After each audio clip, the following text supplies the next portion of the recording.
So should I take the first three? Sure. Jeez. Gosh, I should take these. Holy cow. All right. I think I'm in it. Whoa! Welcome to Stool Surfing. No. This is a video that's called Practicing. Practicing your instrument at home is a really important thing. And Mr. Songer and I would like to share some ideas for your successful practicing at home.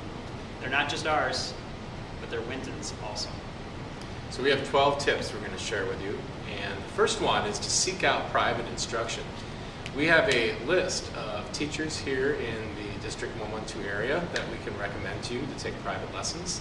And we'd love to share that with you. So if you can come and contact Mr. Prescott or I, we can get those names and contact information for you. And what a private instructor will do for you is to teach you the basics on your instruments, and will take you from wherever you're at and take you to that next step. And you could take a lesson every week for a half hour or an hour, take a lesson every other week, and it's a wonderful way to get better at your instrument. So we'd strongly encourage you to do that. Number two is to write out a schedule for what you're going to practice, the fundamentals on your instrument, for example. A lot of times we sit down and we're like, well, I'm going to practice, but we don't have like a goal in mind. So you should set a goal for yourself. And Mr. Prescott and I kind of had like a general template for our practice session, where the first thing you would do is do a warm-up. And then the second thing is maybe play a song or two that's simple, or a song that you know pretty well. And then get into the stuff that you really need to work on. Maybe that's high notes or rhythmic things, or playing with dynamics, or playing faster, or working on articulations like your tonguing skills, or on percussion, maybe working on rolls or some other rudiment, or your mallet playing. So find some etudes out of your book, maybe some other material you may have been given to you by Mr. Prescott or myself, and work on that. And then work on your band music or solos that you're working on out of your solo book. And then finally, play something fun. Maybe it's something that you did in 5th grade, or maybe it's something that you're working on in jazz band that's really fun. And that's kind of a good template of how to set up your practice session. So have a goal in mind. The third thing is kind of related to that, is set goals to chart your development. So as you're working on something, do it every day that you practice. And then as you get better at it, maybe you're working on how to play faster, and you're practicing something with a metronome, and you set it at like 60 beats per minute.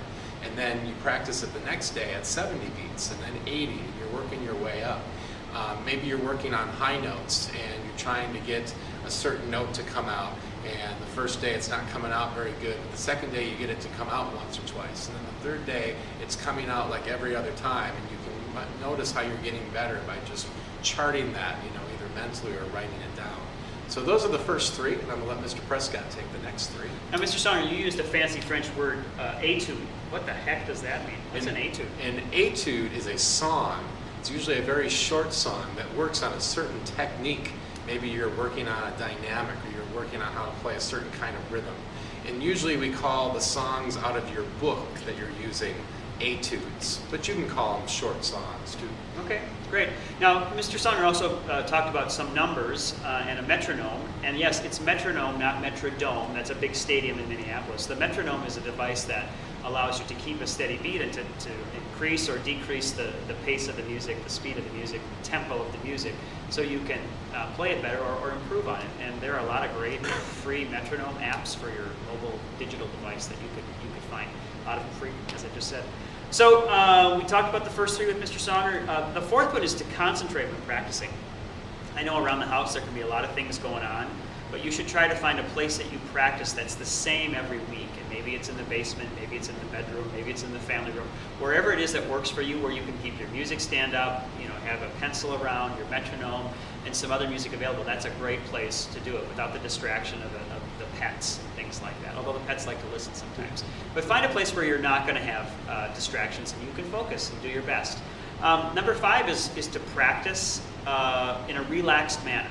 Stay relaxed, practice slowly, and when you start to get kind of frustrated or really disturbed by part of your practicing, just let it go, move on, come back to it at another time when you have a more positive frame of mind. And then along the same vein, there are things that you can't play that you really should practice longer. So number 6 is to practice longer on the things that you can't play. We all love playing the stuff that we know how to play, because we know how to play it. but we need to keep progressing in our instrumental development. So find the things that you can do, spend more time on those. Mr. Songer. That's great. Yeah, totally agree with that. You know, you said something that, you know, about practicing something that's hard and getting frustrated. And sometimes we just need to take a break and come back to it later, which is a great thing to do too. And I like to say too that you should practice every day you can, even if it's for a short amount of time, 10, 15 minutes, that's better than nothing at all. And it's also better than waiting till the weekend and trying to get an hour in and just doing that every weekend. The more you can do a little bit every day, that's going to be better than a bigger amount like once a week. Yeah, absolutely, totally. Yeah. Consistency is key. Right. So here's the next three. The seventh one is to always play musically. I like to say everything you do in life, do it the best you can. Everything's important. Even if it's something that's not like your #1 subject or your favorite thing to do, like maybe you have to write a paper for language arts and you don't like to write that much, but you should still do the best job you can. Regardless of how much you like being in band, you should play everything as musically as you can. So that's really important. Don't just go into practicing being like, okay, I gotta sit here for 10 minutes and play my instrument. Be musical. Make it sound as good as you can. You're gonna have more fun that way too. The next one is to don't be too hard on yourself, which we just already talked about. Mr. Prescott addressed that a little bit. A lot of times I see students play something and they get to the first mistake they make and they start over. And then you get to that mistake again and you stop and you just keep doing that, and that just becomes frustrating. Get to that point where you're making that mistake and practice that measure over and over and over again. I used to have a teacher who told me you need to do it 10 times in a row perfect. And if you mess up after the 7th time, start over at 1. I don't know if I would say that to you, but I think he's right on with saying just work on that one little spot that's giving you trouble. Don't go way back to the beginning on something that you already know and keep doing that over and over again. Work on that little spot. And then like we just said, if it just becomes too frustrating, take a break. Come back to it later. Try it tomorrow. Every time you try it, you're getting better. Even though you don't think you are sometimes, you're getting better at it. And the ninth one that we have for you is to don't show off. No one will like you if you show off. If you can play the highest note of the band, don't go around playing it for everybody in their ear. That's not good, all right? It's great if you're a good player, but you know what? Even the best players in the band have room to grow and room to get better. There's always going to be somebody better than you. So don't be going around showing off. Be confident and excited that you're good and enjoy that, but continue working and always push yourself to get better. That's great. Now, number 10 is to think for yourself. Now, we want you to practice your instrument at home. We want you to practice the things that your teacher asks that you play. If you have a private instructor, do what they ask. But I've known a lot of private instructors that say, you need to be thoughtful about this, and you need to make decisions based on what you know. Okay? Don't become a robot and do this just because you think it's the right thing to do. No. Think for yourself. Do it in a way that works for you, as long as you're not dismissing what your teachers have told you should do. So that's number 10.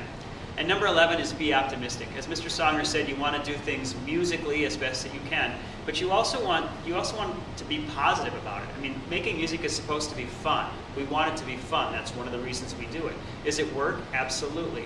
But part of that fun comes from doing a good job and learning new things and becoming better on your instrument. So definitely stay optimistic about how much fun this is, and you are actually enjoying it. And then look for connections to other things. There are so many connections in music to the outside world. You might play a line of music that matches a song that you like on the radio, or maybe your dad is humming something in the car, and you're like, oh, dude, we're playing that song in band. Isn't that cool? Dads are kind of like that. But anyway, you want to make sure that you're looking for connections to other things, and that practicing music isn't just an isolated event. Okay, now I'm going from math to music to dinner. Things can be connected, and look for those relationships. Now, Mr. Songer and I didn't come up with this list. This is a list that was created by a really well-known professional trumpet player whose name is Wynton Marsalis. And he's a great jazz player. He's a great classical player. He knows a ton about jazz, but he's also a great music educator. And so we feel strongly that these are a really great list of things for you to help you become a better musician. So I think that wraps up today's episode. Do we want to just review real quick the practicing scenario so kids have it one last time? Yeah, Okay. yeah. Let's go through that again. Why don't you take that? So basically, again, when you sit down to practice, you want to do a warm-up, and then you want to go into maybe a song or two that you know really well that's fairly easy, build up that confidence, and then go into those things that you want to get better at, something that your teacher has told you to work on or that you know you need to work on. Again, it could be anything from range, high notes, low notes, tough rhythms, playing with a good sound, working on your tonguing, working on your rolls, and then go into working on your band music and work on your solo music, and then finally do something fun, again, something that is enjoyable for you. And I should just add this too, I wanted to throw this in here, that in this band that you are in, it's like being on a sports team. You are a member of this team, and you need to carry your load. I like to say the band is only as good as your worst player. So even the people who are the worst players need to be really good. So you want to practice, not just for you and for you to get better and for you to enjoy music, but the rest of your teammates, the rest of the band members are counting on you to learn your part for the concert so that the whole band can sound good. You don't want to be that guy in the baseball team that can't catch a fly ball and plays in the outfield and everyone looks at them and says, oh no, the ball was hit to that guy. You want to be that person who can be like, I can play every note in this song for the concert. So make sure that when you get to the concert, you've practiced enough to play everything to the best of your ability. And as Yo-Yo Ma would say, the world's greatest cello player, arguably, you should never make a sound unless you hear it first. So, I guess that wraps up this episode. Hope that you enjoyed it. If you have any questions, feel free to ask your band teacher about it and for clarification. But thanks and best of luck in your practicing.